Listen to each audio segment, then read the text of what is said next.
And we are live. I think we're live. Yes, Welcome. welcome. Welcome to the webinar, everybody. We will get started in just a second. I hope everyone's having a great day out there. I know I'm here freezing in Texas.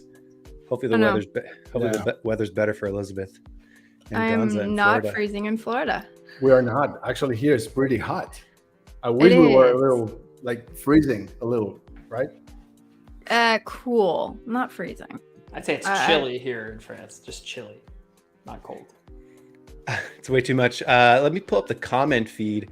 As we wait for people to trickle in, what's up, Jeremy? I'm also looking forward to this. It'd be cool to get people's biggest pain point with Amazon PPC right now. Biggest pain point with Amazon PPC. Elizabeth, you want to take this question first? What is your biggest pain point in Amazon PPC right now? Biggest pain How to point. do best practices at scale. Yes, I agree. I agree with you. I don't think you can get past the basics. There's some insane tactics out there. I'm actually super excited for Gonza's presentation because he's going to be using some of like the newest cutting edge tactics out there. But still, like you gotta keep it. You gotta do the basics. But doing them across large accounts is painful. Yeah. I'll put it that way. It's the difference between knowing the right thing to do and like actually doing the right thing, right? It's like finding time, scheduling it, getting it done. Yeah, it's actually related to, I think, my biggest pain point, which is like what to do with all the data. Because like as more and more data comes out, it's like, what do you do with it? How do you process it? I think that's a huge challenge. Brent, what about you? What's your biggest pain point? Yeah, I feel like mine is helping the team and myself evaluate the huge amount of updates that come out on sponsored display, which seems to be getting like the most love right now from Amazon. It's like a absolute hamster wheel, and like new stuff's coming out all the time. And so like evaluating that and trying to figure out, okay, we have this much of ad spend for client accounts. Can we really devote this much to testing all these new things for sponsored display? Well, I don't know. What if they do really, really well because it's some new targeting type that like no one's using, or there's some tactic that is totally brand new. That's a struggle for sure. Yeah. I wanted to remind people who are watching, this question's for you too. What is your biggest pain point for Amazon PPC right now? If you have it on the tip of your fingers, type it in. We would love to hear what your biggest pain point for Amazon PPC it is right now before we get started with the presentation. Gonza, how about you? I think I have two major ones. One is share with you the amount of data and what to do with it. Hopefully I can shed some light and answer some of my own questions and doubts about that with today's webinar. The other one is keeping the team current and training at scale as well, because we're in this ever-changing environment with new tools added on Amazon advertising almost every month now, and keeping the team trained and updating my SOPs, that's one of my biggest challenges. Oh, yeah. Big shout out to everyone who's commented across various platforms. Jeremy, Samir, Legita, Lewis, Marie, Dan, Tanvir, what's up, everybody? And everyone else who's watching who didn't comment. The title of this presentation is 4 Powerful Time-Saving Amazon PPC Strategies for 2023. This is really cool because each one of us came here with, we basically trying to answer the question, what is one thing we can share that would really help people in 2023? And you can tell they're powerful because we underlined it. Basically, here are the 4 techniques that you will get here. And every one of these techniques comes with a download. We will share the download link at the end of this presentation. So it's basically, Elizabeth has an awesome sponsored brand AI headline spreadsheet, incredibly time-saving, incredibly powerful. I was actually saw this and told my team about it recently. Gonza's got this cool spreadsheet, which combines a lot of data into like a rank potential spreadsheet, which I love. I'm going to share one of my favorite things, which is a search term analyzer. Brent's got an Amazon PPC maximizer checklist. So yes, we will post the link to that at the end of this presentation. So you might be wondering, what's up with this crazy webinar? There's 4 people here. Maybe you know us, maybe you don't. I'll just kick start myself. My name is Michael Erickson Fasheen. I'm the CEO of AdBadger, which is an Amazon advertising software tool. And then we have Gonza. And I'm Gonza. My name is Gonza Martinez. I'm an Amazon seller, 8-figure Amazon seller. I own and operate 3 brands. different spaces on Amazon. And I'm the founder and CEO of CyberScore, a full management agency. Awesome. Yes. Hi, I'm Elizabeth Green, one of the co-founders, Amazon advertising agency called Jungler. And last but not least, I'm Brent. I'm the founder of AMZ Pathfinder, and we do advertising management for North America and European brands and content optimization and several other things. And I'm the one who's furthest ahead in time zone in France. So hello from the future. Yes, For thanks those for of you who are joining in us this America. evening. Yes. And, you know, you'll see the logo in the top. I think that's the top right for everybody. But yeah, we came together to form this thing called Core Community. And it's, I'll read from the slide here, a community for serious Amazon entrepreneurs and marketers to share, learn, and grow. And sort of our vision for it is to have guest masterclasses each month with a new SOP in hand, so we can continue to add to our shared knowledge of how to get great Amazon advertising done. Weekly mastermind calls. And it's sort of where I was telling the Ad Badger team, like, hey, whenever new things happen in Amazon, like new features or challenges, now you can go to a place and like plug in with a lot of other people who are like also interested in like mastering that new feature or like break through that new challenge. This is launching soon. So be sure you go get the downloads. If you've seen this, you're probably already on the list. But once we get things ready, we're going to be sharing it, and I'm super stoked about it. Basically, I just bringing friends together and having a great place to talk about it. And with that, let the presentation begin. Let me hand it over to Elizabeth here, who's going to talk to us about AI and sponsored brand headlines. Yes. Hello, everyone. If you were here in the beginning, I said that one of the things that we're trying to get accomplished is how to do best practices at scale. And part of best practices, especially when it comes to running sponsored brand headline ads, but then also sponsored display, as headlines have opened up for those, is writing custom headlines for your ads, or really good headlines. And so now with the power of AI, we actually can do that very quickly. And so I came up with a system that I'm going to share with you today. If you follow me on my other channels, I messed around with this a couple weeks ago. And it was like, hey, I wrote a really cool prompt that will help us do this awesome thing. And everyone's like, yeah, totally, share it with us. Well, this is actually the first time I'm sharing it publicly. I haven't quite gotten around to posting it on any other channel. So congrats, you are the first person to get access to this. And so when it comes to writing custom headlines or using AI, we're not actually trying to do something brand new. So when it comes to best practices, like I said, writing a custom headline that speaks to the shoppers actually searching for said thing is going to be the best way to get better conversions for your sponsored brand or sponsored display ads. So what we're going to be doing is we're going to be leveraging AI to do what we already should be doing, but allow us to do it at scale. Because the thing about writing custom headlines is it's really difficult. If we're being honest, you have to be really good at copywriting, and you have to be able to be really good at writing things succinctly, which if you're good at copywriting, I tend to write long-winded or talk long-winded. And so condensing that into like the character count for headline ads can be like really difficult to do. All right. So what do you need for this process? You will need access to ChatGPT. If you haven't played around with this platform, you can just Google ChatGPT. It is a AI interface. I'm going to be sharing with you some screenshots of like how you can actually log in, what you need to click, all of that stuff. But you do need access to it. Right now, it is free. All you need to do is submit an email. You will need the product title. You will need a keyword or root keyword. So think of this as kind of like buckets. So for instance, if you are trying to advertise maybe a baby blanket, you would think of like, okay, so what kind of like keywords am I going to be targeting with my sponsored brand ads? Maybe you can notice like a whole bunch of keywords are grouped around the word soft. So maybe you want to write a headline that calls out like, hey, this is very, very soft.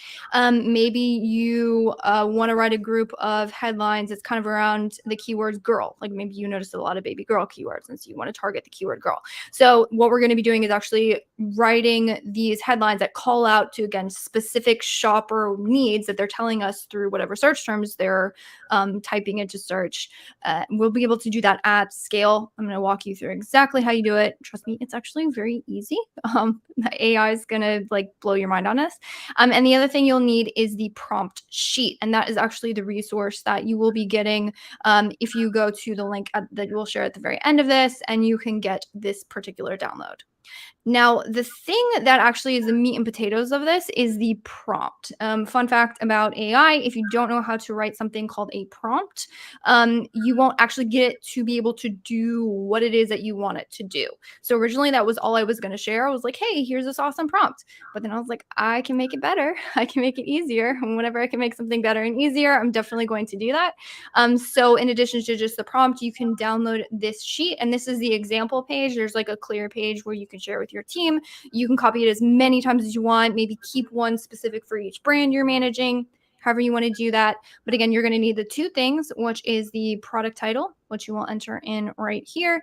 And then you'll need the keyword, or like the root keyword. You can see here, we're doing like Doc Martens.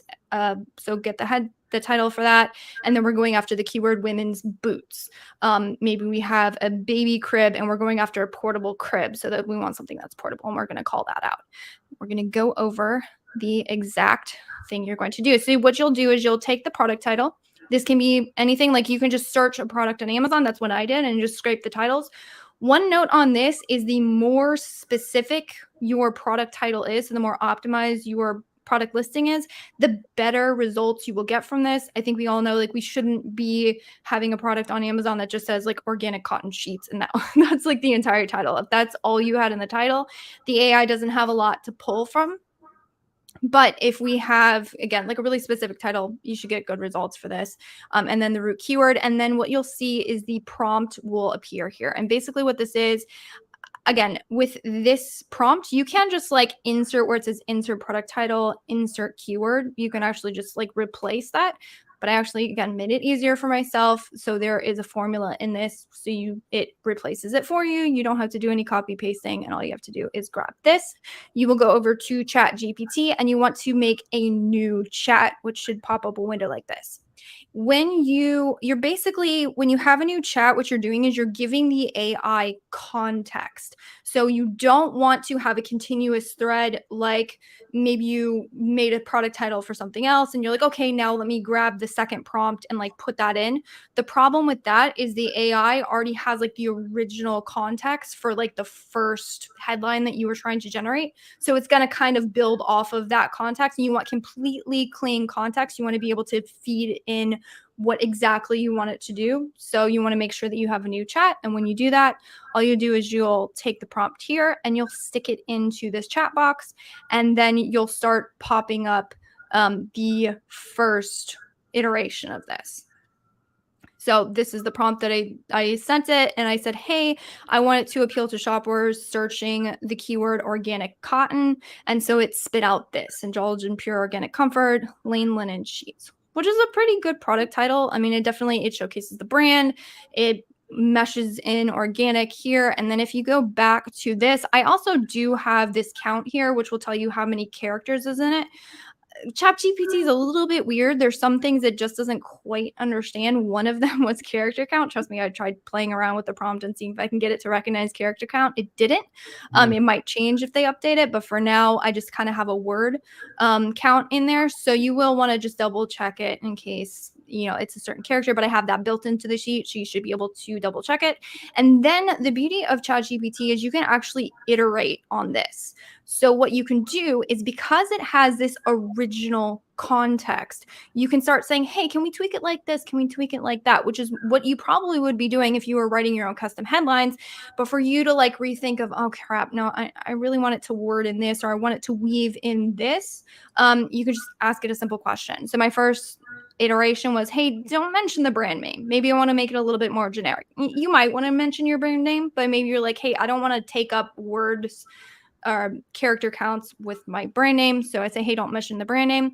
So it spit out this without the brand name. And then I said, well, maybe I want to mention how soft it is. And it still puts this. Notice it's still mentioning organic cotton because that is in our original prompt. So it still has that context. It's going to take the context. So unless I say, hey, mention how soft it is and don't include organic cotton, that could get it to do something completely different, but it's always going to still go back to the context we originally gave it. So if you want to say, hey, make it a little bit shorter, mention this, tweak that, you can actually go through and do as many iterations as you want. And it's still going to be going after this product and after the specific keyword. And you can also notice here what I did is I said, okay, I want to go after pure organic cotton. But in the second one, I wanted to go after pure white. So you can actually take the same original product title and then start tweaking it for different keyword sets or different like buckets.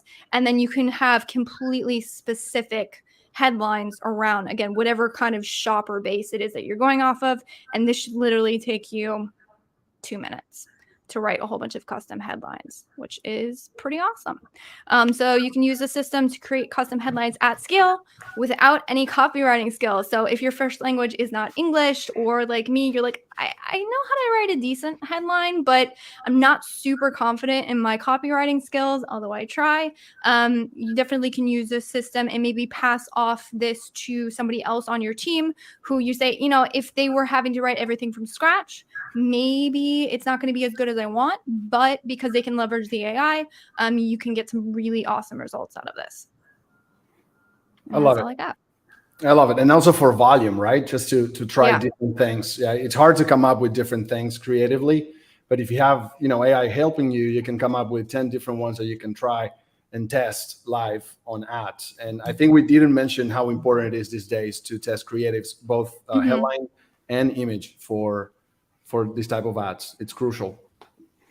Yeah, I know I have so much frustration when I'm like doing analytical PPC, right? Like spreadsheets, numbers, techniques, and then it's like, okay, now get creative and write a headline. It's really brain. Yeah, Yes. it's really tricky. But thank you, Elizabeth. Give it up for Elizabeth. People clapping all across the world for you, Elizabeth. Nice work. And with that, we're going to jump into our. So, by the way, be sure to hang out until the end of the presentation because you will have that spreadsheet in a download for everyone. So thank you, Elizabeth. And up next, I believe we are going to Gonza. Yes, sir. And I can see some data geeks here that I know, so they're going to indulge in this. So you got three of them on the call right here. Yeah. Well, 4 of them are here, but then I see some of them live here as well. So I want to talk about enhanced data aggregation, which is probably the opposite side to what the creative side that we just witnessed. This is how to combine your Amazon first-party data, third-party data to quickly identify ranking opportunities, to fine-tune your PPC strategy at a keyword level, and to maximize your company's profits. That's a huge promise, right, for the presentation.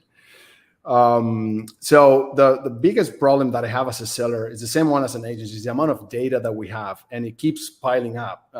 Amazon is releasing more data, which is incredibly useful, but not all of it should be put into an action plan or changes your behavior when it comes to managing your account. And I think the biggest problem we all have is that we can prioritize the data, which is something that mentally is very hard to do. So this is the challenge of data. It's that there's too much of it, right? Coming from Amazon, coming from third-party softwares that we all use.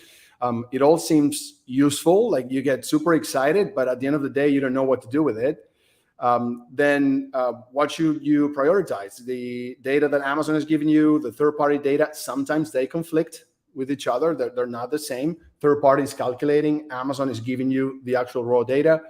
So there's no clarity in what to do with it.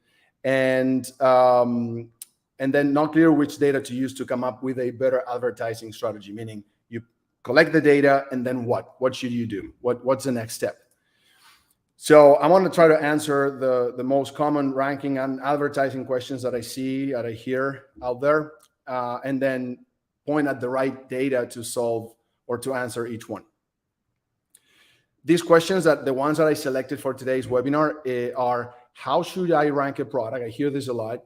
when I ungate a product at launch, a listing at launch, what should I focus on? Which is the data that tells me whether I'm doing right or wrong. Then which keywords should I spend money on? We all test different keywords, and it takes us maybe hundreds or thousands of dollars to realize, well, it's a dead end. I'm never going to rank. It seems that I'm ranking in the beginning, but then I top off and I can't move past, I don't know, bottom of page 1. You can actually know in advance without testing whether you have a ranking opportunity for that keyword or not. The file will answer that. Then how do I know if I maximize my sales for a particular keyword or campaign? This is something that even 8-figure sellers ask themselves, even agencies sometimes, because it's hard to know when to stop, right? And then last but definitely not least, am I overspending on PPC for a particular keyword or search term? This is knowing when to stop, when to scale down, how to maximize profit for each search term is really important. Not a lot of people do it. Not a lot of people know how to do it. And this is, I think, this question here has the answer that impacts your bottom line the most, right? So we'll answer that today. So with that being said, we are going to focus only on the most useful data. The most useful data, and we tried different versions of this file. And by the way, big shout out to my team. They're on this call. They're the ones that put this together. Super dedicated, smart, brainiac, young guys. So I really appreciate you guys for putting this together. So the data that we're gonna use, that this file needs you to download beforehand, is the sponsor products impression share report, your search query report at an async level. Make sure you're not using the brand level. Brand analytics report at an async level, not at a keyword level. And we use Helium 10 just for the keyword ranking, both organically and PPC, right?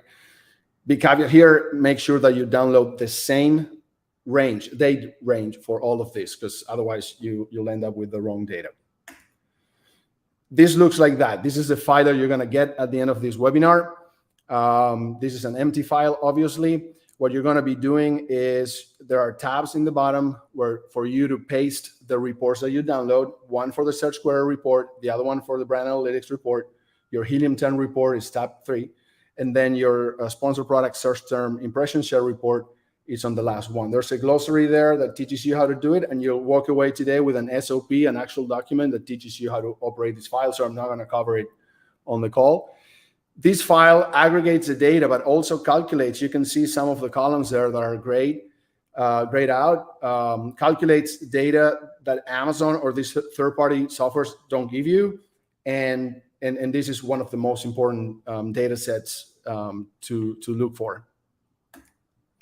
This is the organic part of it, and then if you scroll to the right, it's a rather wide file in terms of columns. This is your PPC data here that's aggregated, but it's all, if you look in terms of the rows, everything is for the same search term, your organic information and PPC information. Now, what does this aggregated data tell you? Well, you have the organic side, as I said, and the PPC side. And obviously, the most powerful thing about this file is the combination of both. So the organic performance of your listing in the context of the competition, this is why this is so important. It tells you how much traffic your listing is getting. It tells you how many people consider buying your product by adding them to the carts. It tells you how many people actually buy your product. This is all at organic level. What your search term market share is. This is super important. We'll know why. How your product ranks in the category. How your product converts for each search term compared with the competition. This is what you get from the organic side of this file. In terms of PPC, it tells you how many impressions your ads are getting for the same search terms, right? Your impression share, which is your market share of impressions. Remember, you're buying impressions with PPC, you're not buying clicks. How many people consider buying your product? That's stated by your CTR. How many people are actually buying your product? That's your conversion rate. How your orders per day compared to the daily sales to rank, which is calculated on that file. I'll tell you why that's useful. How your ads rank for each search term, and ultimately, what's the cost of your ads for each one of those search terms, and that's given by your ACoS and the CPC for each one of them. So let's take a look at the file once you dump some async information there. It looks like this. where you see, I'm sorry, all your search terms, from I think I organized them here by search query volume, but you can use the filters to organize your data the way you want. And then this works if in your naming convention for your campaigns, you use the ASIN. You have to use the ASIN on that title, on the name, for this to be able to pick it up and organize it on the file. Those are the two things that are crucial here for this to work. So what should I focus on? This is the first question, if you remember. What is the data that I should focus on to rank a product at launch during the honeymoon period? Now, the honeymoon period, it's a term that we sellers use, but Amazon calls this, the A9 data scientists, they call this the hunger score. This is, and one of them told me once in his own words, I think I remember them correctly, Amazon is desperately trying to understand, he said, what the heck to, how the heck to apply a relevancy score to your product for each search terms for the sake of proper indexation. That's a true geek speaking, right? So they don't have your conversion rate history. They don't have your average sales price. They don't have all these things that are super crucial for indexation and ranking once your listing has a certain age. All they have when you ungate that listing is your sessions, how much traffic you're driving there. We all know the power of influencer traffic and Google traffic in those first few days. And that's the reason why, because that's the only thing that Amazon is able to compare to your competitors. Then the CTR, which is the interest that people find in your price, in your main image, provided that you have no reviews, of course. Then the listing interaction, they measure scrolling up and down your listing, the image browsing. That's the only thing they have. So the more interesting you make that listing, the more time people will spend on page, which is also something they are tracking. The longer the better, obviously. Low bouncing rate. They don't want people falling on your listing and then just quickly bouncing out because of what they see. Add to carts, which speaks of consideration and ultimately conversion. But believe you me, conversion in those first few days is not as important as you think. Now, the data you should analyze and focus on during launch. Notice that I'm not selecting conversion rate at a keyword level. I don't care about PPC, ACOS. You'll see that on the next slide. Impressions, listing, interactions. That's what I care. So in the data that I'm trying to analyze, I'm going to look for what's my ASIN share in terms of impressions. Am I getting a high amount of impressions for that particular search term? What's the CTR? How many people are clicking on the search results organically? How many people are adding my product to their carts? This is where Amazon will rank me for in those first, say, 5 to 10 days, right? And that's all I care about. When you launch, you look at those in this data, and mind you, this takes about a week to 2 weeks to start populating at the organic level. But during that time, you have your PPC data that also speaks of something very similar, shows you a very similar view, which is obviously your impression. Your impression share is super important for your ads, especially until you have organic data from the search query report. Obviously, your orders. You have from Helium 10 the daily sales to rank. This is something that we calculate based on Helium 10 data. So if you're approaching with your daily sales, which we calculate as orders per day, if you're approaching the daily sales to rank, that's a good indication. And it doesn't matter what ACOS you're doing that's what you want to do, and make sure that you're growing in impressions and impression share. Your first 2 weeks after you engage a product, that's the data you should focus on. Anything else is nice to know, but not really important. Then the second question was, which keywords can I rank for? This is where we can save a ton of money by not chasing keywords that we think, our mind relates them to our listing. I say, well, this is super relevant. Well, but the market might not agree with you, and Amazon might not agree with you. So how to avoid wasting money? Well, now we're talking CVR, right? If your conversion rate is higher than the competition's, right? That the average of the competition for the search term, and that relates to a high CVR at your PPC level, at the campaign level, chances are that if you increase velocity, you're going to rank. And after you reduce the bids on those ads, you're going to stick, right? If your conversion rate, organic conversion rate of your listing is way below the average for the category, after you artificially force ranking through PPC, you're going to fall. And if you see this, I mean, it's time to let go. I see keywords that are super relevant that I wish I could sustain ranking for, but unfortunately, they cost a lot of money and at the end impact your bottom line. So this is from a PPC perspective. Again, your organic ranking, you're looking at your organic ranking improving. PPC ranking should be improving. If not, then Amazon is not really trying to. They know something you don't. They're not pushing your ads as much. The impression share is not gaining, meaning Amazon doesn't believe in your ad, or you're paying way too high CPC to get those impressions. Those are good indications of let go. The opposite would be good indications of keep going, especially if your ACOS is not as high. So how do you know if you've maximized your PPC's potential for a particular keyword?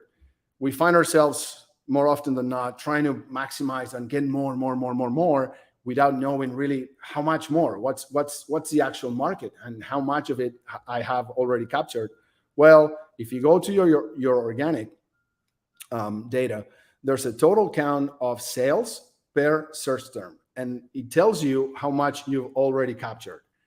If you've captured, say, 30% of that already, chances that you might capture 50% are very low. If you have any experience with brand analytics, you'll see that the most, with the few exceptions, normally when you reached 30% of click share and conversion share, you're top enough. There's no way you can get more, unless there are fewer competitors in the category, but normally that's the case.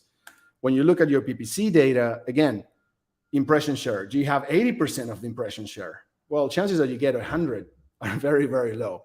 So that's one indicator of you capturing most of the traffic, at least on PPC for that particular search term. Then how do you know if you're overspending, which is kind of it's a question that relates to the previous one.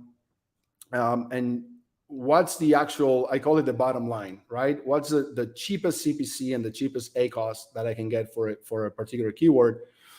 Anything above that would be overspending. Again, you look at how many, what's your conversion share for each search term, but most importantly on PPC, you look at, okay, this is the ACOS that I'm getting. Let's say I'm getting one scenario, I'm getting 80% ACOS for a particular search term, and at a, 80% impression share. Okay, I'm probably overspending because I own a lot of those impressions. The thing to do here, the exercise, is to start reducing your bid, getting lower CPCs and lower ACOS until you start losing impression share, right? That's the point at which you can decide to lose more impressions and keep saving money, or stabilize that keyword depending on how important it is to you strategically at that level. We found that is the bottom line. That's the cheapest you can pay for a particular keyword. Anything lower than that, you lose velocity. Everything over that, you're overspending. That's in a nutshell what we do. The good thing about this file is that it helps you in seconds to organize all this data and analyze this data in a way that it makes more sense to you. And then once you're used to using it, all these different scenarios that I went through, they're just live in your head. And then within minutes, you can make strategic decisions that before used to take, hours. So you're going away with this today, the SOP on how to use it and the file itself. I hope it's useful. Just message us to say whether you find it useful or not. Yeah, Gonza, really beefy report that you have here. Because if you think about, okay, there's some data for how you're performing on your sponsored products impression share report. There's some data on the search query report. There's some data on brand analytics. And then there's some data inside Helium 10. Mm-hmm. And what I think is so interesting about this spreadsheet that you prepared is it collects all the data and it displays it, and it's really wide. I think that's column AJ at the end over there. Yeah. So it's really wide, and basically you you can see data for one single search term in Helium 10 in your sponsored products campaigns. It connects like, well, what am I ranking for? Where is it appearing in my campaign? And what is my total share of potential orders that I could be getting? So it's like, are you overspending? Where's the point of diminishing returns? Getting feedback through the comments over here. People really like it. So can't wait to test it out is the general vibe that I'm seeing in the comments. So thank you so much. Dan, we'll come back to that question towards the end, or we can comment more on that towards the end. But thank you so much, Gonza. Let's give it up for Gonza. Yeah, people clapping across the world. Yeah.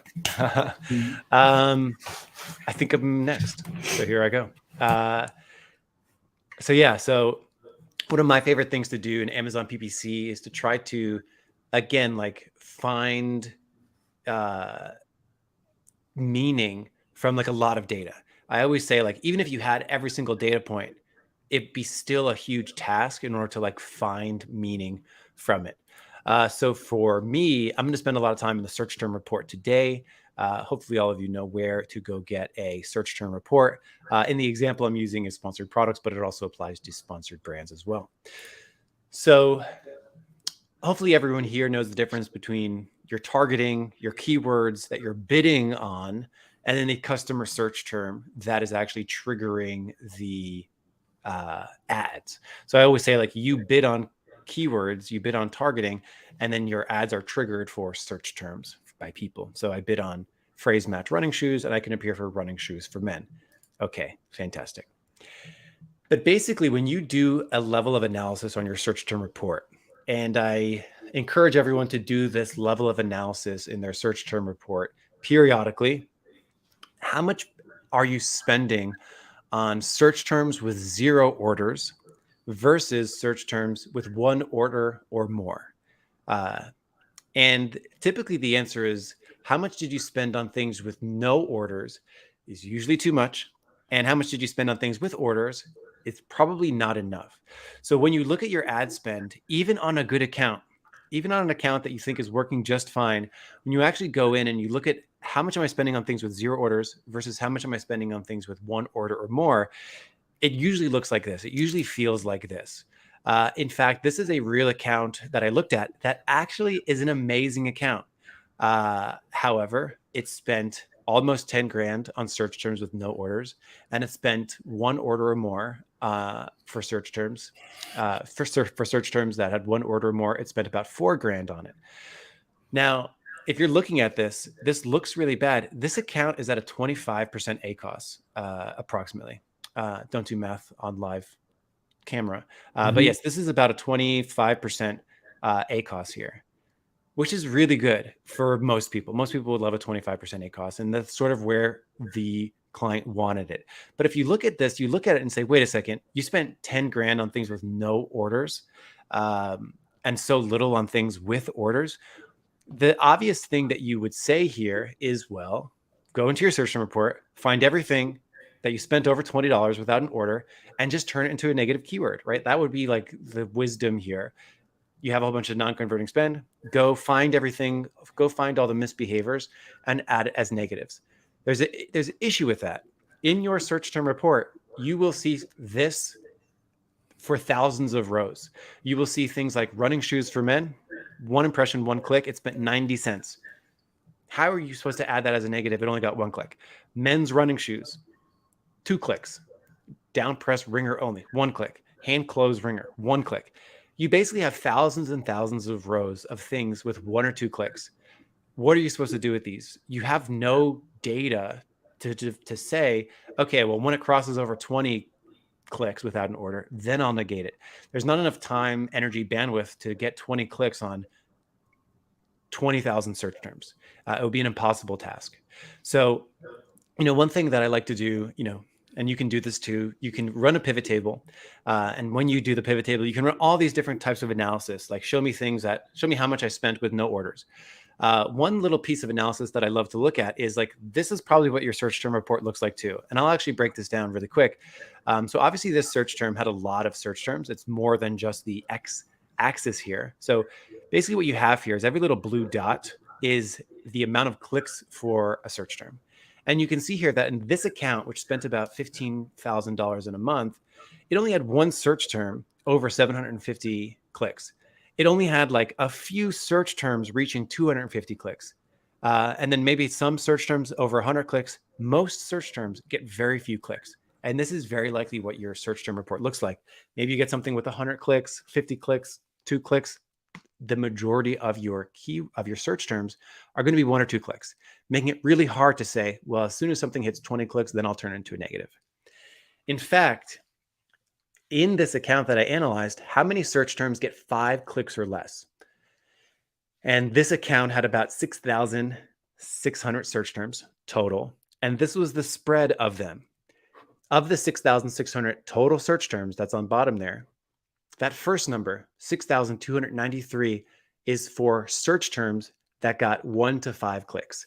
So like 95% of the search terms got between 1 and 5 clicks, and then only 5% of the search terms got over 5 clicks. So if we use that philosophy of as soon as something hits over 20 clicks, turn it into a negative, 30 clicks, turn it to a negative. When something gets $25 in spend without an order, turn it into a negative. You can't do it because most things in your account, and in this account, it was 95%. In yours, it's probably close to it. Most search terms are not getting many clicks. So what do you do with this? And here's a screen cap if you want to take a quick screenshot to figure this out. So the B column was my click column. So like count everything in B, that's, between 1 and 5. Now, when you look at the $9,000 of ad spend with 0 orders, what can you do here? Well, you can't negate these things because they get so few clicks. Running shoes for men, men's running shoes, 1 click, 2 click, 3 click. It's never going to reach the $20 in spend to add it as a negative. So what do you do here? Well, if you start looking at it, you can begin to find trends. So here I have hand crank laundry wringer, and then I have laundry squeeze wringer. Both of them have no orders. Both of them have 1 click. But what if I were to do something like find every search term with the word laundry in it? So yes, shout out to Raj who commented, this has always been a challenge. It absolutely is a challenge. I've loved this topic for years. I've called it like death by 1,000 cuts because none of these are big impacting keywords like 1 click, 2 click, 3 click, but there's just so many of them. So how do you find trends across thousands of terms? Well, that's what we're here to do. So the spreadsheet that you are going to get at the link at the end is the Ngram analysis spreadsheet. So basically what it allows you to do is find all of those trends. So it allows you to look at something like this. Well, show me the performance of every term with the word laundry in it. And in fact, both of these have laundry wringer in it. So show me the performance of everything with laundry wringer in it. Some other things that I didn't point out, but you could see here, show me the performance of everything with the word gym in it, or gym and bucket, gym bucket and ringer. So like you could begin to see these trends emerge from all these things with like 1 click in it. So I'm going to use the word Ngram. N stands for either 1 gram, 2 gram, 3 gram. It just means it's a 1-word trend, a 2-word trend, or a 3-word trend. That's all it means. So with the spreadsheet, what you will do is just drop in your search term report. There's a sample search term report in it already. Just paste your stuff in there. And then it will apply some fancy formatting. This is a formula. And what it does, what I'm pointing out here, is you see how it says running shoes for men? Well, what is it doing here? Well, it's splitting up running shoes for men into 4 separate words. So split term, running shoes for men.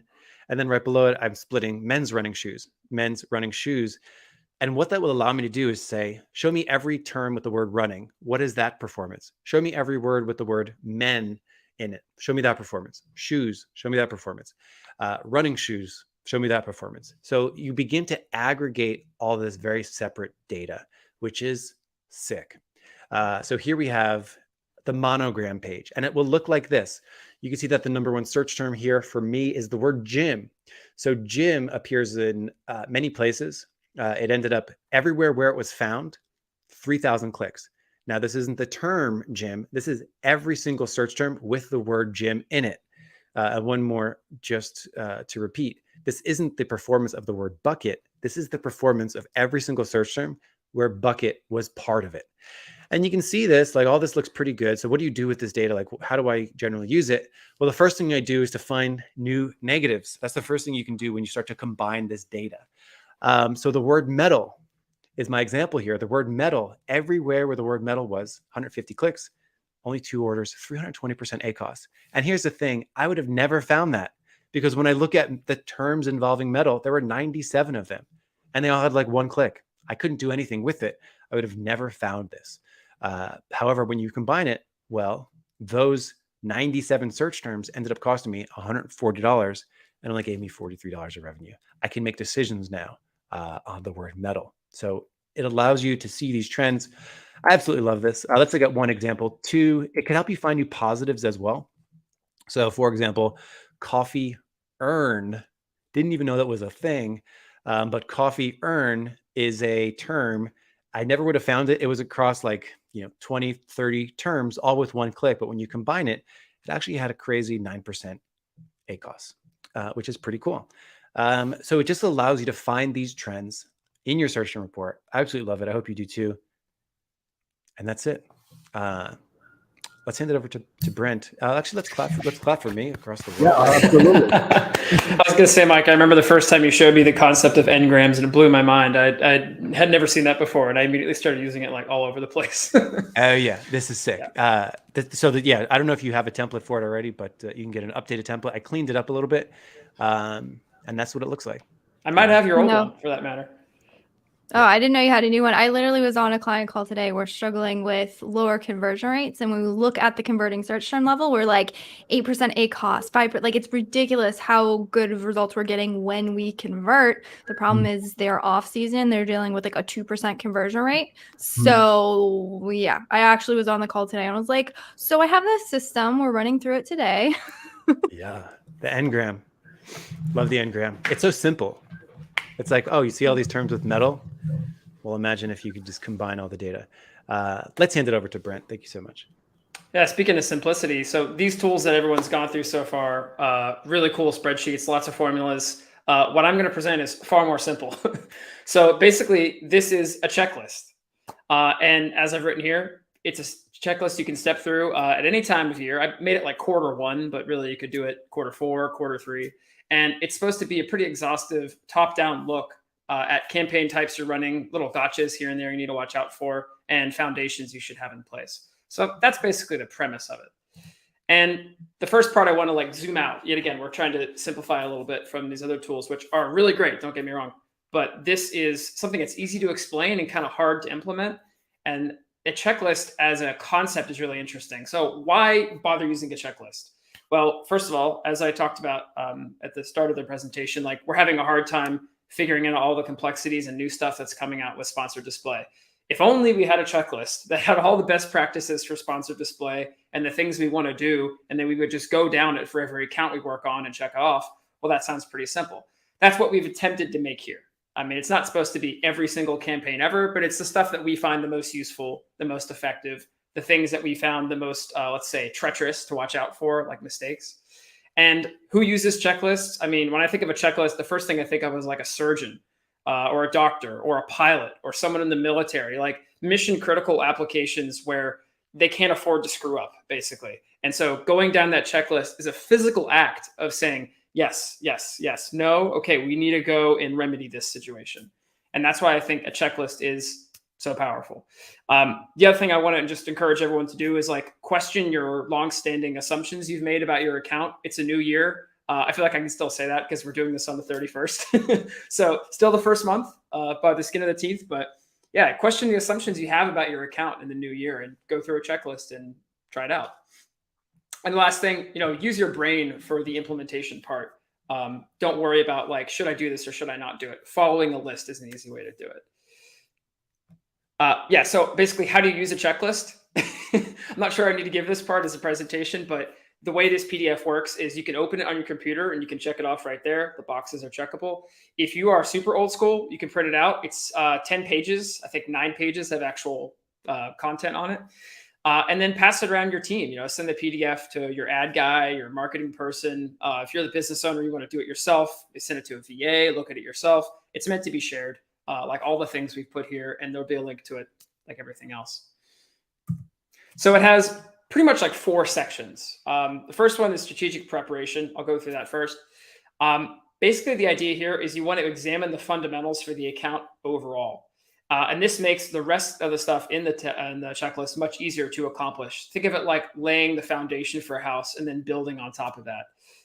Just to go through this real quickly, we have like naming at the portfolio level, the campaign, the ad group level, organization of the account itself. If you guys noticed, if you're paying close attention to Gonza's presentation, the names of his campaigns were super organized. So I would say, okay, that account, let's check the box for that one. That's looking really good, right? Conversion rate optimization changes for product listings themselves. So often we see clients trying to take a product that's not, product market fit or has like a bad conversion rate and then throw lots of ad traffic at it. Well, that's not going to do very well. So I think one of the prerequisites, and this is not something that's necessarily easy to check off, but it is important, is to make sure that you have conversion optimized listings and storefronts if you're sending traffic there. This fourth one here requires third-party software for the most part, but Amazon Marketing Stream, you can figure out your day parting and set up rules or adjust your campaigns to do that. Yet again, not easy, a bit complex, but something to think about in 2023 as we have that data available now. And then the last one, review all your deals like lightning deals and coupons, deal of the day, and make sure they line up with advertising because those things are going to have a huge impact on advertising. And if you're not syncing it up, you're probably going to have a bad time there. Now, the next couple are just the different ad types. So sponsored products, this is the longest one, of course, because for a lot of our clients and for a lot of you out there in the audience, it probably makes up anywhere between like 70 to 80% of your spend, maybe even more. But we're really focused on like structure, bid and budget management, target relevance, and campaign types that you must have. And then the last part is checking third-party tool automations, because this is something we've also been doing a lot of in the new year, is auditing the automations on all of our accounts that use tools. We want to make sure that it's not doing any kind of unexpected changes deep in the night when it's syncing with the software. And then the next morning we wake up to find the bid's too high or something negated. Next one, sponsored brands. This is the second biggest spender for most people. And here we're really focused on creative stuff. So like, are you using images really well? Are you using custom videos? What do they look like? Are you using match types? I think broad match is maybe something to really highlight here, because broad match on sponsored brands works very differently than it does on sponsored products, at least until recently. That seems to be changing. But that's something to like avoid and be aware of. So we make sure to highlight that a couple times in the checklist. And then the last part would be landing pages. So you can send traffic from sponsored brands to storefront, of course, and for sponsored brands video, individual landing pages. And what other metrics are you looking at? We consider new to brand as something actually pretty important to see and to track for sponsored brands, because we consider it a, let's call it alternative metric. It's not just ROAS. It's not just ACOS. It's actually, okay, is this driving net new customers under Amazon's consideration? So we also care about that. And then last but not least, sponsored display, the redheaded stepchild of the family, the newest one, probably gets the least amount of spend. I know it does for our clients, anywhere from, 5 to 10%. I don't know if the three of you guys have any kind of input on that or what it makes up in your accounts, but it's usually a smaller amount. But this is, I think, the most challenging one in 2023. And for this, we're really focused on the targeting or retargeting, because we have so much opportunity with audiences. And those that we can make ourselves or those that are built in, on and off Amazon traffic, because it has the most opportunity for that. And now I think we have non-endemic advertisers, so people that aren't even selling on the Amazon platform coming into the space too.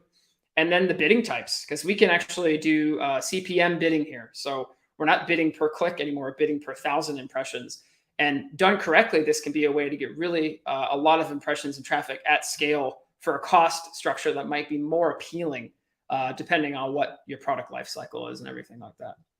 So that's pretty much it for the spreadsheet, actually. I'm sorry, for the checklist. The other ones are spreadsheets. And yeah, this one's just a simple check off and go along. It is 10 pages long, so there's plenty of stuff on there. And I encourage you all to download it and actually take a couple days and go through your account and look at everything that we've put in there. Now, we'll probably have to update it in the future because, of course, this industry moves so fast. But for right now, I think this quarter one is pretty solid. Let's give it up for Brent. That was awesome. I went through it the other day with my team, and we found, and we are heavy on checklists, but we found kind of like I think 7 or 8 items that we put into our weekly routine thanks to this. So thank you. Cool. Good to hear. Good to hear. Awesome. And now for the link, one more stuff like this, head on over to corecommunity.io/January 31st. Here you go. Look at this. I can slide it across the bottom over there. Nice. Now let's jump over to, we ran long, but we have less than 4 minutes. I'm sorry, less than 5 minutes open for questions if anyone has any. We got some great stuff. Samuel, no friend, thank you. We've got some applause for all. Thank you so much. I'm sorry. Alok, thank you so much. Matt, shout out to you, my friend. Helen, thank you. People love it. People love it. Cheryl from YouTube. We're happy to be here, Cheryl. Thank you. Any questions on anything? Any questions at all? I think There were a couple of them. Sure, Sorry. I'll scroll up. I was going to say, I think a lot of them were revolving around, is there going to be replays of this? So this is going live on most of our channels, and you should be able to catch replays once those render. I know it's on my LinkedIn. It's on the Ad Badger. YouTube, we might also put out a recording, but you should be able to find it on most social channels. Oh yeah, we've got a quick question for when there's time. Would you then create a broad match campaign for a keyword you extracted? Not exactly clear what you would do in the keyword with the keyword you would end up with. I believe this was a question for Gonza. No, that one came up I during think yours on the yeah, Ngram. once you do the yes. Ngram, yeah. Okay, this came up during the Ngram. Perfect. So when you create a broad match campaign for the keyword you extracted, so I think it's interesting. Like, what do you do with the Ngram that you find? Like, what do you do with the information that you find? Again, what the Ngram is displaying for you isn't the keyword that was triggered. It's showing you the performance of everywhere that gram was found. So if you have like a 1-word result in your Ngram analysis, that means that's like the pooled performance of everything there. So what you would do with that information was you would begin to make judgments. Like, is this a new negative phrase? Because if it's really bad, then you don't want it anywhere in your account. Then you would add that as a new negative phrase in as many places as you can find. Or if it was performing really well, you would probably want to go and see where it's performing well and or what variance. Because if I had like the Ngram running that was doing really well, I'd want to go find what was it next to when it was going well. So I would go to like the 2 gram. Well, what was the combination that was doing well? And then maybe see it on the 3 gram to try to pinpoint the trend. That's part of the power of starting with the 1 gram and moving your way up. Good question, Raj. Any other questions? I think we have time for maybe one more. There was one from Julio at 12:35. Can you bring that? Yes, that sir. Okay. About Amazon takes into consideration traffic, bounce rate, and time on site for the first 2 weeks. Yep. But as most traffic on Facebook or Google Ads are bots, is it? Well, you can actually have like a what is it? Like a protection service against that. And you said most traffic. Well, not most traffic is bots. You have decent traffic, and then when it comes to this source of traffic, you need to make sure that the ads that you're running and the keywords that you're targeting on those 2 platforms are also very relevant. That will define how much bounce back you have, especially on Google, because Google is very informational. People are using Google to get informed, not necessarily to buy. Amazon understands that, knows that. So the bounce back from Google doesn't hurt you as much because Amazon filters through that. But when it comes to Facebook, is the quality of your ad, the promise of your ad, the CTA, the call to action on your ad, that will eventually determine the bounce rate at your listing. So you need to be careful on how you structure those ads, what's the audience that you're running those ads at, and then eventually, your pricing and your listing quality. Yeah, and to add another flavor there, I've always operated. I've never seen this written officially. I'd be curious on your thoughts, Gonza, or maybe someone can comment. I've always sort of thought like Amazon wants off Amazon traffic. So even though off Amazon traffic converts a little lower than like on Amazon traffic, they sort of incorporate that into their algorithm. I've always thought that. Yeah, they're very forgiving with that. Yeah, I don't unofficially confirmed. But yeah, I've always thought that. Well, thank you, Julio. So do the downloads get emailed out? Yes. They should. If you filled it out already, it should already be in your inbox. It takes like a minute. Keep in mind that a lot of people are doing it all at once. Let's have Elizabeth answer a question. Speaking about testing sponsored brand. Yes. No good answer on this one. I wish there was. We tried to do A/B testing with like even video creatives for some of our clients, and I will be perfectly upfront with this. There is no true A/B testing possible with sponsored brand ads. True A/B testing would be actually switching the creative every single impression to figure out like which one does. Like if you actually run like a listing A/B testing, which is available because Amazon's doing that A/B test themselves. There, like even if you had a software like turning off and on certain ads periodically, that wouldn't be true A/B testing. So there's different schools of thought on that. One, do you run them like test one for a month and then test another one for a month, or do you run those both at the same time? That's kind of what we do, is we'll run them both at the same time, so both campaigns kind of get warmed up. I think that's the only kind of real information you can get. And even when we've done that, like with specific creatives, the problems with that is you may or may not get enough traffic to all of the different creatives that you're running to really evaluate which one is which. So I would say maybe test periodically. You can go in and change creatives on your active campaigns. That is possible. So if you're trying to reevaluate some of your headlines, it might not be a bad idea to do that with poor performers. Is kind of how we approach it. Like go after the data, figure out where we don't have good click-through rates. Click-through rates are not ones that we use to optimize for like profitability or going after ACoS. We in a lot of ways kind of ignore click-through rates when we come to that. But like Gonza was saying, if you're trying to evaluate the traffic that's going and how the traffic's responding to your ads or to your listing, click-through rates are a phenomenal way to evaluate that. So we kind of go through and say like, okay, where are we getting a lot of traffic? Where are click-through rates, poorer than average? How can we adjust for that? And that's kind of how we approach it more like optimizing than we do A/B testing, because like I said, that's not really possible given the current just availabilities. Awesome. And with that, that's our hour. I hope everybody enjoyed it. The link to download all the goodies that we had is scrolling across the bottom right here. I will also paste it in the comments of everything right there. And I'll go like that. And this was great. Thank you so much, Gonza. Elizabeth. Absolutely. Brent dropped from the call. Thankfully, it was right at the end. But it was an absolute pleasure. Thank you, everyone, for watching. Looks like we got a good crowd. And until next time. Until next time. Thank you, guys. Thanks, everyone. Thanks, everyone.